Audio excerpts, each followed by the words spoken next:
고린도후서 우리 13장 13절 우리 한 절 말씀입니다. 우리 찾으셨으면은 우리 한 목소리로 함께 합독하겠습니다. 주 예수 그리스도의 은혜와 하나님의 사랑과 성령의 교통하심이 너희 무리와 함께 있을지어다. 아멘. 오늘은 우리 함께 합독한 말씀 가지고 복되신 삼위일체의 신비라는 말씀의 제목으로 하나님 말씀을 증거하겠습니다. 오늘 본문에 나오는 우리 고린도후서 13장 13절은 바울이 이 고린도 교회를 축복하고 있는 축복 기도의 마지막입니다. 이 기도는 이후에 이제 교회의 예배의 가장 마지막 순서인 축도에 있어서 가장 중요한 표준이 되었습니다. 이것이 가장 큰 축복 기도가 된 이유는 이 구절이 삼위일체 하나님을 너무나 잘 표현하고 있기 때문에 그렇습니다. 이 축복 기도에는 성자이신 예수님과 성부이신 하나님, 그리고 성령님이 동등하게 병렬되어 등장하고 있기 때문에 그렇습니다. 성도들에게 부어지는 구원의 은혜, 그리고 성부와 성자 성령으로부터 오는 이 은혜와 교통의 역사가 바로 삼위일체 하나님을 가장 잘 설명하고 있기 때문에 그렇습니다. 그래서 오늘 이 본문을 보시면 주 예수 그리스도의 은혜, 그리고 하나님의 사랑, 그리고 성령의 교통, 이것이 바로 삼위일체 하나님의 역사를 가장 잘 보여주는 것입니다. 사랑하는 여러분, 예수 그리스도께서 이 땅에 오셔서 예수님께서 이루어 주신 십자가의 구원 사역, 자기 자신은 죄가 없으시지만 바로 철저하게 죄인이 달릴 십자가에 대신 달리셨습니다. 그걸 우리는 대속이라고 말합니다. 그리고 죽으셨습니다. 그래서 예수 그리스도의 이 십자가의 죽음, 이 사역의 은혜 때문에 바로 성부 하나님으로부터 오는 사랑을 우리는 알게 되고 믿게 되는 것입니다. 그리고 성령 하나님을 통하여 이제 하나님과의 교통의 역사가 열리게 된 것이죠. 그래서 오늘 이 고린도후서 13장 13절은 삼위일체 하나님에 대하여 완벽하게 표현하고 있는 구절이라고 말할 수가 있습니다. 그래서 우리는 예수 그리스도께서 이룩하신 이 구속 사역을 성도들과 개인들에게 적용함으로써 이제 공동체 안에서 성부 하나님, 성자 예수님, 성령 하나님의 그 사역이 교회 공동체의 연합을 이루고, 연합을 이룬 성도들이 어떻게 성도로서 살아가야 할 것에 대한 분명한 지침들이 바로 삼위일체 하나님을 통해서 우리들에게 가르쳐 주고 있는 것입니다. 그런데 우리의 고민이 여기 있습니다. 이 삼위일체를 알기는 알겠는데 이걸 설명하자니 이게 설명하기가 쉽지 않다는 것이죠. 그래서 다른 사람을 좀 이해를 시켜야 되는데 이 삼위일체를 알기는 알겠는데 나도 좀 이해하기가 어렵고 힘들단 말이죠. 그래서 오늘은 이 삼위일체에 대하여 우리가 이해할 수 있는 방식으로 오늘 이 말씀이 좀 교리라면 교리고 좀 더 구체적으로 이 말씀 안에서 들어가서 이 삼위일체에 대해서 함께 배우고 함께 이해하는 귀한 시간이 되었으면 좋겠습니다. 그렇다면 먼저 우리 안에 남겨져 있는 이 삼위일체에 대한 잘못된 오해부터 걷어내야 돼요. 그 오해가 뭐냐? 바로 삼위일체에 대하여 잘못된 이해는 바로 양태론입니다. 양태론. 하나님은 한 분이시고 구속사의 단계에 따라 그 모양을 다르게 나타난다라는 것이 양태론입니다. 근데 이거는요, 굉장히 설명하기가 쉽습니다. 굉장히 설명하기가 쉬워요. 하나님은 한 분이신데 상황과 시대를 따라서 세 개의 다른 얼굴로 우리에게 나타나신다는 거죠. 더 쉽게 얘기하면 하나님이 가면을 쓰시고 다른 어떤 상황 앞에는 이렇게 등장하시고 또 이런 상황 앞에는 또 이렇게 등장하신다라고 말하는 것이 양태놀이입니다. 그래서 삼위일체에서 위를 삼위라고 말하는 뜻이 바로 헬라어에 보면 히포스타시스라는 단어인데 이게 라틴어로 보면 이 페르소냐라고 번역되어 이해되어 왔습니다. 근데 이게 페르소냐가 뭐냐면은 이런 뜻이 있습니다. 가면이라는 뜻이에요. 연극하거나 아니면 무도회장에서 쓰는 가면을 의미합니다. 그래서 한 배우가 가면을 바꾸어 쓰는 거예요. 이런 상황에서는 이 가면을 쓰고 저런 상황에서는 또 다른 가면을 쓰는 것으로 삼위일체를 설명한 것이죠. 우리식의 표현이 이렇게 되는 거예요. 자, 아버지가 한 사람인데 어 바로 어 아내에게는 남편이고 남편의 가면을 쓰고 또 부모님에게는 아들의 가면을 쓰고 또 자녀들에게는 아버지의 가면을 쓰는 거죠. 이것이 삼위일체를 설명하는 데는 굉장히 쉬웠습니다. 혹시 어릴 때 이렇게 배우지 않았습니까? 아니면 물을 가지고 물의 형태가 100도씨가 이제 끓죠. 이제 끓고 또 용도가 떨어지면 얼음이 되고 그 같은 물인데 얼음이 되느냐 수증기가 되느냐 물이 되느냐로 설명을 했단 말이죠. 근데 이거는 굉장히 잘못된 삼위일체에 대한 설명입니다. 그러면 하나님이 시대에 따라 다른 가면을 쓰고 나타난다는 주장이 되는 거죠. 그리고 한마디로 얘기하면 1인 다역이 되는 겁니다. 1인 다역. 그러나 헬라어 이 히포스타시스의 정확한 번역은 개별적 인격을 말하는 겁니다. 그래서 이 삼위라고 말할 때 개별적 인격이에요. 이 말은 인격이 공통화되어진 게 아니고 성부의 인격, 성자의 인격, 성령의 인격이 삼위로 구분되어 있다라는 의미입니다. 그래서 하나님은 새 인격으로 존재하시면서 하나의 본질적 본체를 실체를 가지신 하나님이라는 거죠. 자, 가장 간단한 예를 들어서 예수님께서 십자가에 못 박히실 때 한번 이게 양태론이 되면 문제가 생겨요. 자, 어떤 문제가 생기냐? 누가복음 23장 46절 말씀입니다. 우리 같이 한번 읽어 보겠습니다. 예수께서 큰 소리로 불러 이르시되 아버지 내 영혼을 아버지의 손에 부탁하나이다 하고 이 말씀을 하신 후 숨지시니라. 자, 예수님께서 큰 소리로 아버지여 내 영혼을 아버지의 손에 부탁하나이다. 자, 상황에 따라 가면을 달리 쓰면 이 말은 자기에게 하는 말이 되는 겁니다. 근데 그렇지 않죠. 사랑하는 성도 여러분, 이 말씀은 지금 예수님이 십자가 위에서 누구에게 하시는 말씀입니까? 하나님이신데 누가 하나님요? 성부 하나님께 하는 얘기입니다.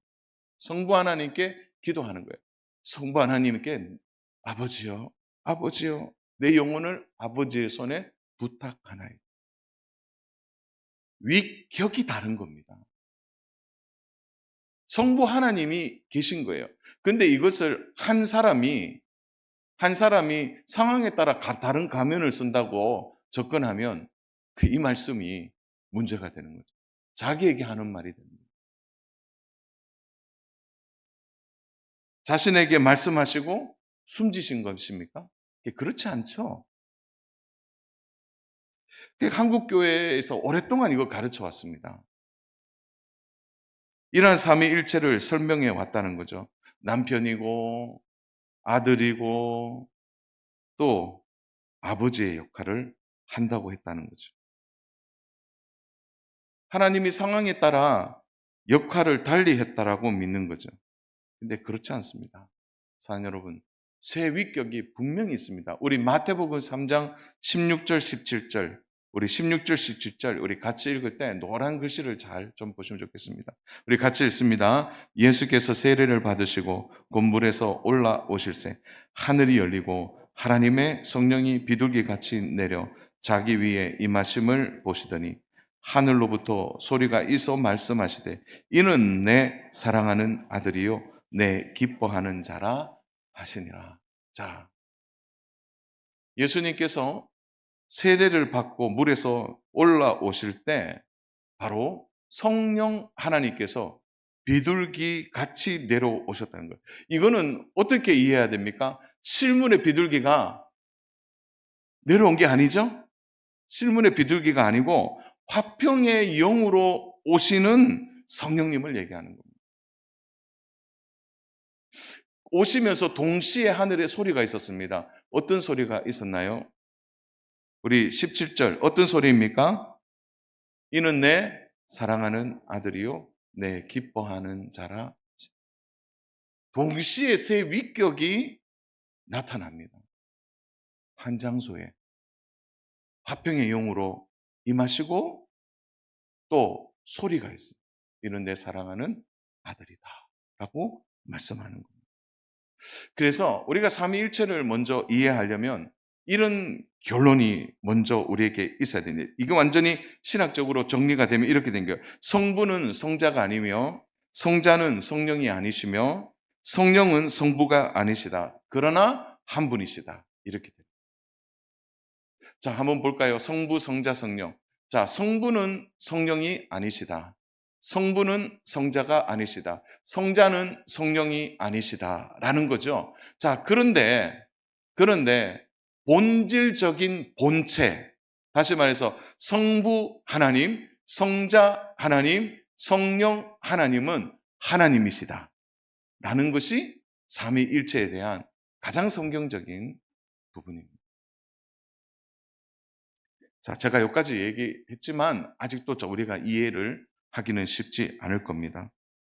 자, 그러면 세 존재가 아닌가? 이런 질문, 알기는 알겠는데, 그러면 한 분인데, 한 분의 몸이 이렇게 합체된 건가?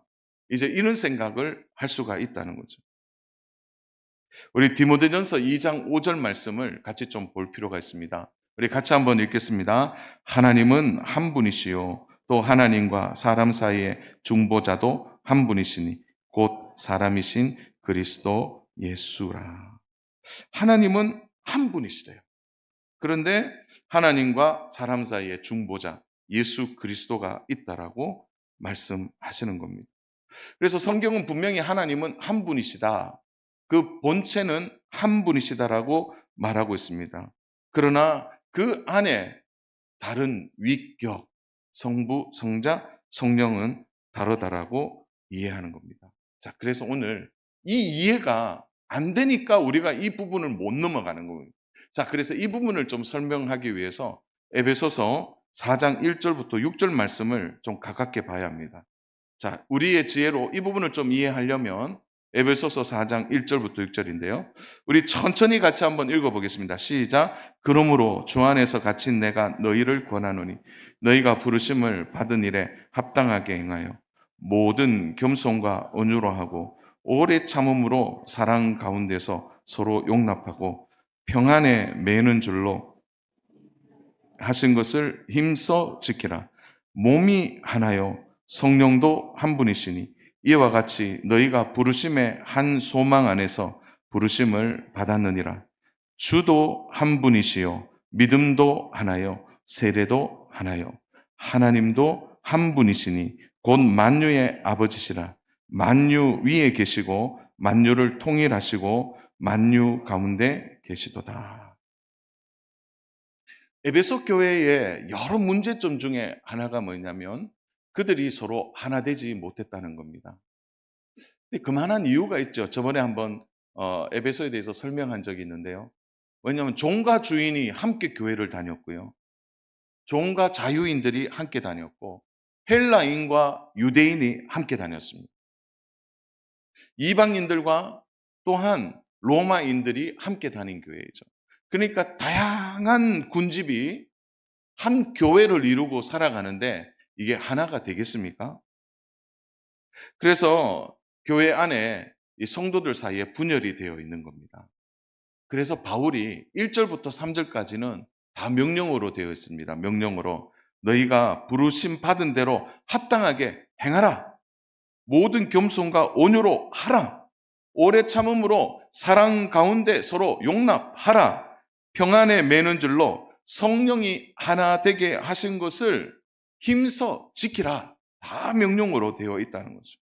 이걸 줄이면 이렇게 됩니다. 서로 사랑하라. 서로 사랑하라. 하나가 되어야 한다. 그 하나가 되어야 될 예시를 4절부터 6절까지 어떻게 표현하고 있느냐? 4절에서 성령도 한 분이시고, 5절 성주도 한 분이시고, 6절 하나님도 한 분이시다. 그게 무엇이 강조되고 있는 겁니까? 결국은 성부, 성자, 성령 하나님이 한 분이시라는 것을 강조하고 있는 겁니다. 그래서 1절부터 3절까지 너희가 부르심을 받은 대로 하나 되어야 한다. 하나 되어야 되고 한 몸이 되어야 한다라고 말할 때 성도 여러분 한번 이렇게 생각해 보세요. 한 몸이 되어야 한다고 말했을 때 A라는 성도와 B라는 성도가 서로 저 멀리서 서 있다가 잘 보세요. 멀리서 서 있다가 막 달려가서 서로 몸을 딱 부딪혀서 한 몸이 딱 되는 겁니까? 물리적으로 보면 한 몸이 될 수 있습니까? 안 되죠. 왜 안 됩니까? 이게 하나가 될 수가 없어요. 한 몸이 될 수가 없습니다. 그 몸에 내가 들어갈 수 있습니까? 그렇지 않다라는 거죠. 그러니까 한 존재가 된다라는 것은, 한 몸이 된다는 것은 몸으로서의 기능을 얘기하는 게 아니라, 자, 한번 따라서 해볼까요? 연합. 이게 뭐냐면 부르심의 소망이 똑같은 거예요. 누가 불렀습니까? 하나님이 불렀단 말이죠. 하나님이 부르시는 소망의 그 하나가 너와 내가 하나가 될 수 있는 중요한 근거. 다시 말해서 내가 너와 연합할 수 있다. 누구 때문에? 하나님의 사랑 때문에. 그 부르심의 그 사랑 앞에 내가 하나가 될 수 있는 연합을 말씀하고 있는 것입니다. 그래서 몸이 합체하라는 얘기가 아니에요. 서로 몸을 붙이고 하나가 되어라는 것이 아니라 한 존재가 되는데 그게 바로 연합이라는 거죠. 연합. 그래서 에베소 성도들에게 얘기한 거예요. 너희가 사랑으로 연합하라. 연합을 이루라라는 겁니다. 그 이유를 4절부터 6절에 성령도 한 분이시고 성자도 한 분이시고 성부도 한 분이시다. 하나님도 한 분이시다. 그래서 이 삼위 하나님도 성부, 성자, 성령으로 서로 완벽한 사랑 안에서 뭐를 이루고 있다는 거예요? 하나님도 연합을 이루고 있다는 거예요. 그래서 4절부터 6절까지 너 하나님 봐라. 하나님은 어떠신 분이냐? 완벽하게 사랑으로 서로 위격은 다르지만 하나가 되어 연합을 이루고 있는 하나님의 그 부르심을 너희도 받았으니 너희도 에베소 성도들과 함께 연합을 이루라고 말하고 있는 거예요. 그걸 전체적으로 보면 어떻게 됩니까? 에베소 교회가 한 교회의 연합을 이루는데 각자의 인격, 다른 위격을 갖고 있는 거예요. 다른 인격을 다 가지고 있지만 하나님의 사랑 안에 모두가 뭐예요? 한 연합을 이루는 한 덩어리가 되어 있다라는 겁니다. 그래서 우리가 이해할 수 있는 방식으로 보면 몸이 합체되는 것이 아니고 한 존재가 이렇게 저렇게 되는 것이 아니라 세 위격이 완벽하게 무엇으로? 사랑으로 연합을 이루고 있다는 겁니다. 그래서 좀 더 설명을 하면 창세기 2장 24절 말씀을 우리가 봐야 합니다. 창세기 2장 24절 너무 잘하는 말씀인데 같이 한번 읽겠습니다. 시작. 이러므로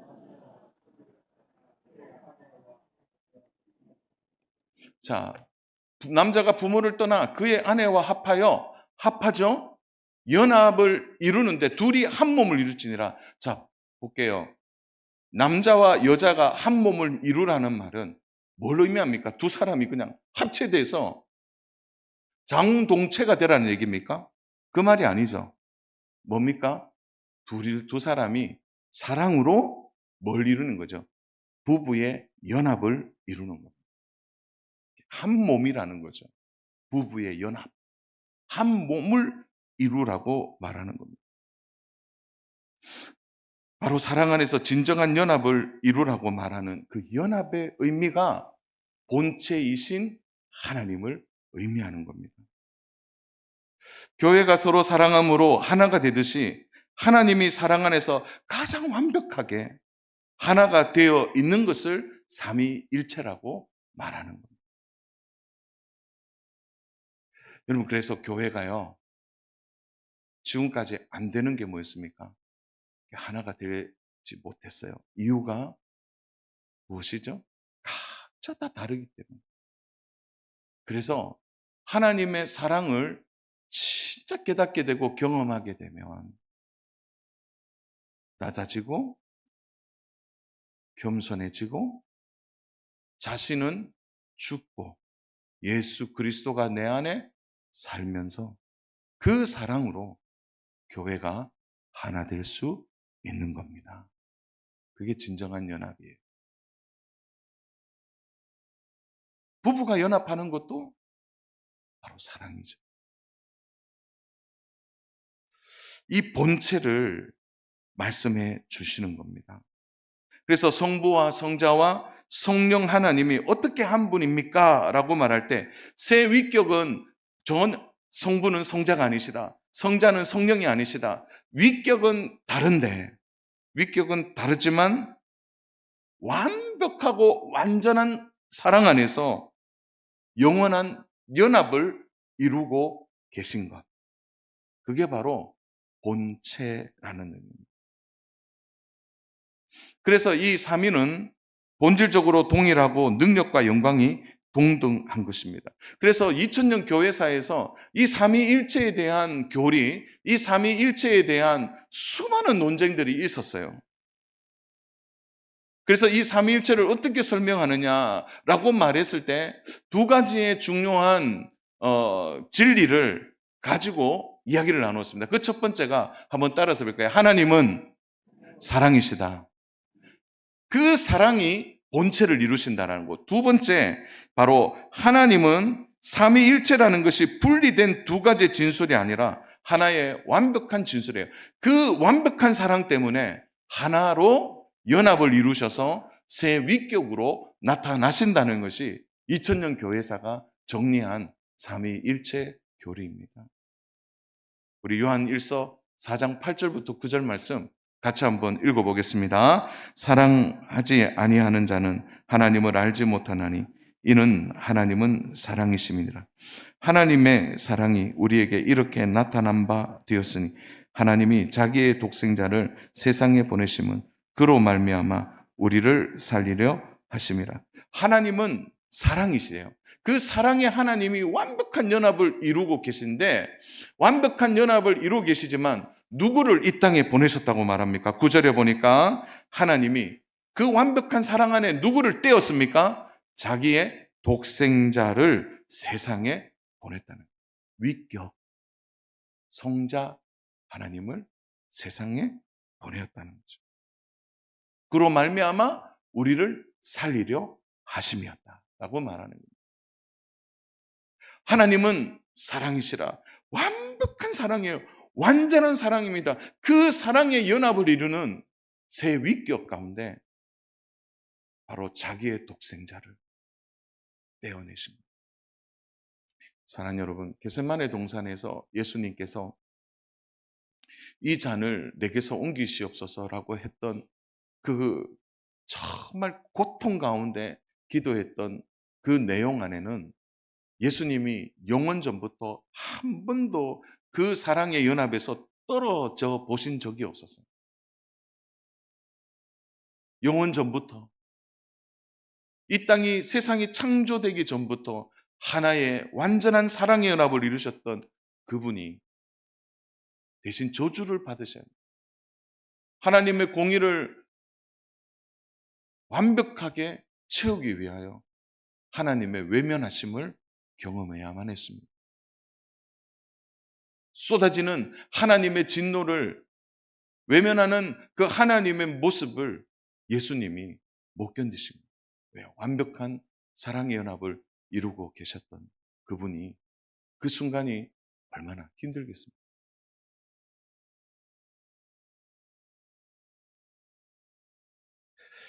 자, 여러분, 우리가 이 땅에 우주가 창조되기 전에 성부, 성자, 성령 하나님은 서로 완벽하게 사랑하셨습니다. 그 내용을 예수님이 설명하시는데요. 너무 귀하게 설명하세요. 요한복음 17장 22절부터 24절입니다. 자, 우리 21절부터 한번 읽어보겠습니다. 21절 시작. 아버지여, 아버지께서 내 안에, 내가 아버지 안에 있는 것 같이 그들도 다 하나가 되어 우리 안에 있게 하사 세상으로 아버지께서 나를 보내신 것을 믿게 하옵소서. 내게 주신 영광을 내가 그들에게 주었사오니 이는 우리가 하나가 된 것 같이 그들도 하나가 되게 하려 함이니이다. 곧 내가 그들 안에 있고 아버지께서 내 안에 계시어 그들로 온전함을 이루어 하나가 되게 하려 함은 아버지께서 나를 보내신 것과 또 나를 사랑하신 것 같이 그들도 사랑하신 것을 세상으로 알게 하려 함이로소이다. 아버지여, 내게 주신 자도 나 있는 곳에 나와 함께 있어 아버지께서 창세 전부터 나를 사랑하심으로 내게 주신 나의 영광을 그들로 보게 원하옵나이다. 우리 24절 말씀만 한번 봐도 아버지께서 창세 전부터 예수님을 사랑하셨다 이렇게 나옵니다. 그러니까 이 완벽한 사랑이 창세 전부터 그 한 본체에 떨어질 수 없는 사랑으로 완전한 연합을 이루고 계셨다는 거예요. 그래서 21절에 보면 아버지가 내 안에 내가 아버지 안에 있는 것 같이 너희도 그 사랑의 연합을 이루라고 말하고 22절에 보면 우리가 하나가 된 것 같이 우리가 하나. 여기서 우리는 뭘 의미합니까? 성부, 성자, 성령이에요. 그 하나가 된 것 같이 너희도 하나가 되어라고 말하고 23절에 아버지께서 나를 보내신 것과 그 하나님이 바로 예수, 성자 하나님을 보내셨다라고 말합니다. 서로 사랑함으로 완벽한 연합을 이루고 계신 것입니다. 이것이 바로 일체입니다. 오늘 조금 이제 딱딱할 수는 있지만 사랑 여러분 한번 이해하시려고 해보셔야 돼요. 하나님을 믿는 우리에게 있어서 여러분 사랑 외에 다른 것을 설명할 수 있습니까? 혹시 세상의 모든 종교가 사랑하는 하나님에 대하여 말하는 종교가 있나요? 본질적으로 이슬람은 알라를 믿습니다. 알라. 이게 이제 뭐냐면 하나님이죠. 그들이 말하는 하나님입니다. 그러나 그들이 말하는 하나님은 알라는 사랑의 하나님이 아니에요. 그들이 번역하기를 하나님으로 번역하거든요. 창조 하나님. 그러나 그는 단일 신론이에요. 알라에게는 삼위가 없습니다. 또 하나는 바로 알라와 그 사람은 어떤 존재냐면 주종 관계입니다. 주종 관계. 주인과 종의 관계예요. 인샬라 모든 것이 알라의 뜻이다. 이 말은 뭐냐면 자기에게 불이익이 오고 뭐 어떤 일이 와도 그게 복종할 수밖에 없는 숙명적인 것을 갖고 있는 신관이 바로 이슬람입니다.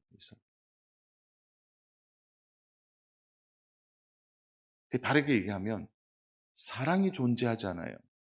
주종관계. 종교적인 신입니다. 명령하면 수행해야 되는 거예요. 알라와 인간 사이의 인격적인 관계가 애초부터 없는 것입니다. 그저 복종하는 거예요. 거기에 대해서 여러분 그 알라를 믿는 이슬람은 꾸란이거든요. 그 꾸란의 19장 93절에 보면 이런 말이 있어요. 천지의 모든 것이 종으로서 알라께로 오기 때문이다. 종이라는 거죠, 종. 주종 관계가 분명한 것입니다. 결국 이슬람의 알라와 그를 믿는 무슬림의 관계가 아버지와 아들의 관계가 아니라 주인과 종의 관계로 역학되어 있는 겁니다. 삼위로 존재하시면서 영원전부터 사랑으로 연합하셔서 완벽한 사랑으로 연합하여 영원한 삼위일체의 하나님을 믿는 우리와는 전혀 다른 개념입니다. 힌두의 사상들도 모든 종교를 보십시오. 주종관계. 신을 향하여 사랑이라고 말하지 않습니다. 산 여러분, 가끔 교회도 불완전하기 때문에 서로 다투기도 하고 성도들 사이에 서로 오해도 하기도 하고 또 문제를 만들어내기도 합니다. 뭐 부부 사이는 또 말할 것도 없죠. 지금까지 결혼하시고 한 번도 안 싸운 부부 있습니까? 있습니까? 있다고 말하면 아니에요. 제 지지난주에 싸웠잖아요. 네, 다 싸웁니다. 다 싸웁니다. 그런데 삼위일체는요, 완벽한 분입니다. 그 세 위격 성부는 성자를, 성자는 성령을 서로 완벽하게 이해하고 완벽하게 한 뜻을 이루어서 완벽하게 사랑하시는 삼위일체. 하나님이 오늘 우리의 하나님이십니다. 아마 몇 주 전에 기억하실지 모르겠는데 올 한 해 시작하면서 가장 먼저 좀 다루었던 주제가 이 주제였죠. 우리의 유일한 소망은 무엇입니까? 우리의 유일한 희망은 무엇입니까? 그렇게 나누었을 때 우리가 우리 자신에게 속하지 않고 하나님과 우리 구주 예수님께 속하여 그분이 우리의 유일한 희망입니다 하는 메시지를 함께 나누었습니다. 산 여러분, 우리의 유일한 소망이신 하나님, 여러분 그 하나님께 우리가 속겠다는 것이 얼마나 안심되는 일인지 모릅니다. 왜 그렇습니까? 그 삼위의 하나님이 완벽하게 서로 연합을 이루어서 그것도요 완전한 연합, 완전한 사랑, 그리고 그 완벽한 뜻이 그 삼위의 하나님을 통하여 오늘 우리들에게 전달되어지고 완벽한 연합 가운데 섭리하시고 우리 가운데 오셔서 우리를 인도해 가시는 그 완벽한 삼위일체 하나님으로 인하여 우리가 감사할 수 있고 우리에게 우리 인생을 맡기고 의지할 수 있는 큰 위로고 큰 은혜가 우리에게 있다는 것이었죠. 자, 여러분, 그래서요 이 삼위일체는 우리에게 참 소망을 줍니다. 왜냐하면 우리의 인생을 완벽하게 책임져 주시고 사랑으로 연합하신 그 세 위격 하나님이 완벽한 방식으로 또 서로의 완벽한 뜻으로 오늘 우리를 이끌어 가고 계시기 때문에 그렇습니다. 그래서 하나님의 사랑은 실패하지 않습니다. 그리고 하나님은 오늘도 우리를 인도해 주시고 가장 선한 뜻으로 하나가 연합이 된 그 본체, 일체 되신 그분께서 오늘 우리의 삶을 인도해 가시고 이끌어 가시기에 우리가 감사할 수 있는 것입니다.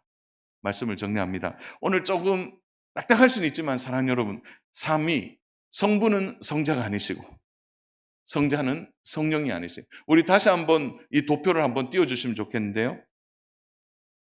자, 우리가 이해할 수 있어야 합니다. 자, 성부는 성자가 아니시죠. 성자는 성령이 아니세요. 성령은 성부가 아니십니다. 그러나 삼위는 각각의 위격을 갖고 계시지만 보십시오. 성부는 하나님이시다. 성자도 하나님이시다. 성령도 하나님이시다. 어떻게 해요?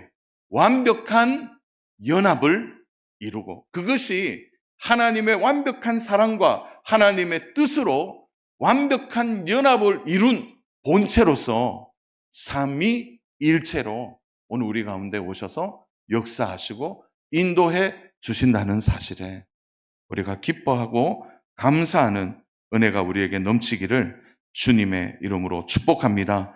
믿음의 확신을 가지시고 여러분, 그분은 실패하지 않으세요. 완벽하신 사랑으로 오늘도 교회의 연합을 이루어 가시고 성도의 연합을 이루어 가시고 부부의 연합을 이루어 가시면서 그의 구속 사역이 완벽하게 우리를 통해 이루어 주셨고 오늘도 구원받은 하나님의 자녀로 그 은혜로 바로 하나님은 끝까지 우리를 인도해 주시는 그 복되신 구주를 우리가 믿고 삼위일체 되신 하나님을 따르는 은혜가 우리 모두에게 있기를 주님의 이름으로 축복합니다.